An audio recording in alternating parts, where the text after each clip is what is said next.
OTP ಹೇಳಿ. 2415. ಇದು AC ride. ದಯವಿಟ್ಟು AC ಆನ್ ಮಾಡಿ. ಹೆಚ್ಚುವರಿ ಹಣ ಕೇಳಬೇಡಿ. ಧನ್ಯವಾದಗಳು. This is an AC ride. Please switch on the AC. Do not ask for any extra cash. Thank you. ನೀನೇ ಎಕ್ಸ್ಟ್ರಾ ಕೊಡ್ತಾ ಇದೀಯಾ.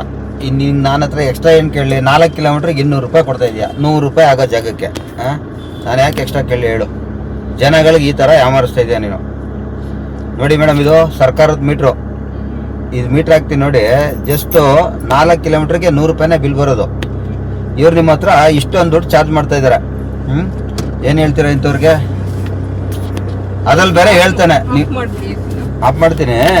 ಅದ್ರಲ್ಲಿ ಬೇರೆ ಹೇಳ್ತಾನೆ, ನೀವು AC ಹಾಕಿ ಎಕ್ಸ್ಟ್ರಾ ದುಡ್ಡು ಕೇಳಬೇಡಿ ಬೇರೆ ಅಂತ ಹೇಳ್ತಾನೆ. 100 ರೂಪಾಯಿ ಕೊಟ್ಟರೆ AC ಹಾಕೊಂಡು ಕರ್ಕೊಂಡು ಹೋಗೋಕ್ಕೂ ಆಪ್ಷನ್ ಇದೆ ನಮಗೆ. OIOT ಅಂತ ಒಂದು ಅಪ್ಲಿಕೇಶನ್ ಬರುತ್ತೆ, ಒನ್ ಇಂಡಿಯಾ ಒನ್ ಟ್ಯಾಕ್ಸಿ ಅಂತ. ಅದನ್ನು ಡೌನ್ಲೋಡ್ ಮಾಡ್ಕೊಳ್ಳಿ. ಅದು 24 ರೂಪಾಯಿ ರೇಟು ಕಿಲೋಮೀಟ್ರಿಗೆ. ಮಳೆ ಬರಲಿ, ಬಿಸಿಲು ಬರಲಿ, ಟ್ರಾಫಿಕ್ ಇರಲಿ, ಏನಾರು ಇರಲಿ, ಅದು ಗೌರ್ಮೆಂಟ್ ರೇಟಲ್ಲೇ ರನ್ ಆಗುತ್ತೆ. ಯೂಸ್ ಮಾಡಿ. OIOT, one India one taxi ಅಂತ ಪ್ಲೇಸ್ಟೋರ್ಗೆ ಹೋದರೆ ಸಿಗುತ್ತೆ ನಿಮಗೆ. ಡೌನ್ಲೋಡ್ ಮಾಡ್ಕೊಳ್ಳಿ. ಇವರೆಲ್ಲ ಫ್ರಾಡ್ಗಳು ಇವರು. ಕೆಲವು ಸಲ ಕಡಿಮೆ ತೋರಿಸಿ, ಕೆಲವು ಸಲ ಜಾಸ್ತಿ ತೋರಿಸಿ ಸುಮ್ಮನೆ ಯಾಮರ್ತಾ ಇದ್ದಾರೆ. ಹಾಂ, 100 ರೂಪಾಯಿ ಆಗೋ ಜಾಗಕ್ಕೆ 200 ರೂಪಾಯಿ ತಗೊತಾ ಇದ್ದಾರೆ ಇವರು. ಜನಕ್ಕೆ ಪಾಪ ಗೊತ್ತಿಲ್ಲ ಗೌರ್ಮೆಂಟ್ ರೇಟ್ ಎಷ್ಟು ಅಂತ. ಆಟೋ ರೇಟ್ ಮಾತ್ರ ಗೊತ್ತು, ಕಿಲೋಮೀಟ್ರಿಗೆ 18 ರೂಪಾಯಿ, ಮಿನಿಮಮ್ 36 ರೂಪಾಯಿ ಅಂತ. ಕಾರ್ ರೇಟ್ ಯಾರಿಗೂ ಗೊತ್ತಿಲ್ಲ. ಅದೇ ಇವನು ಮಾಡ್ತಾ ಇರೋದು ಎಡವಟ್ಟುಗಳು ಎಲ್ಲರಿಗೂ.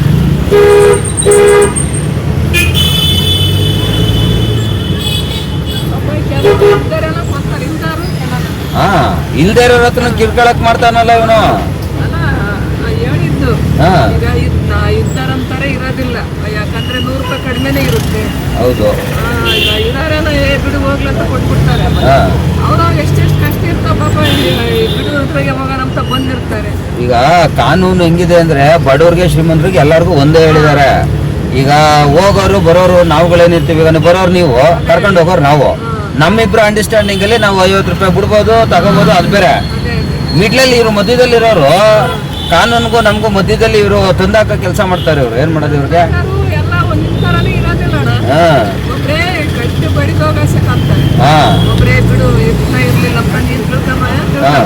ಹೌದು,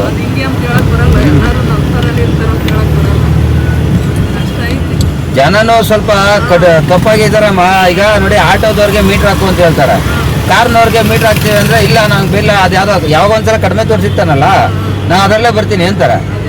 ನೋಡಿ, ಈ ತರ ಒಂದೊಂದ್ಸಲ ರೇಟ್ ಜಾಸ್ತಿ ಕೊಟ್ಕೊಂಡು ಹೋಯ್ತಾರೆ. ಅಲ್ಲೇ ಹೋಯ್ತಾ ದುಡ್ಡು?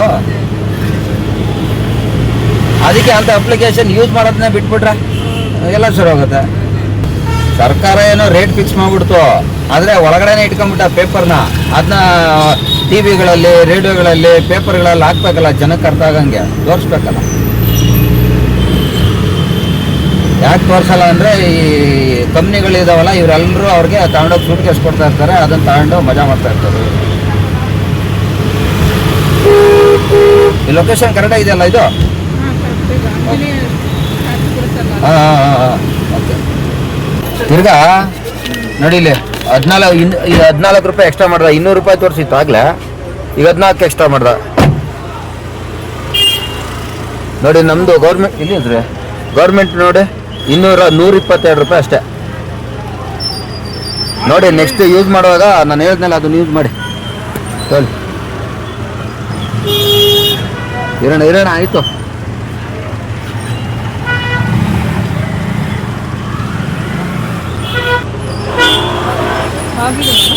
ಹಾಂ, ಸರಿ ಮೇಡಮ್. ಸ್ನೇಹಿತರ, ನೋಡಿದ್ರಲ್ಲ,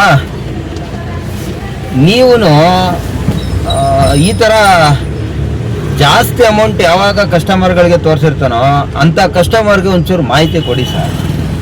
ಸರ್ಕಾರದ ದರ ಎಷ್ಟಿದೆ ಅನ್ನೋದ್ರ ಮಾಹಿತಿನ ಕೊಡಿ. ನೋಡಿ, ಈಗ ಕಸ್ಟಮರ್ ನನಗೆ ನಾನು ಸಾಯೋವರೆಗೂ ಅವ್ರು ನನ್ನ ಗಾಡಿಗೆ ಬರೋದಿಲ್ಲ.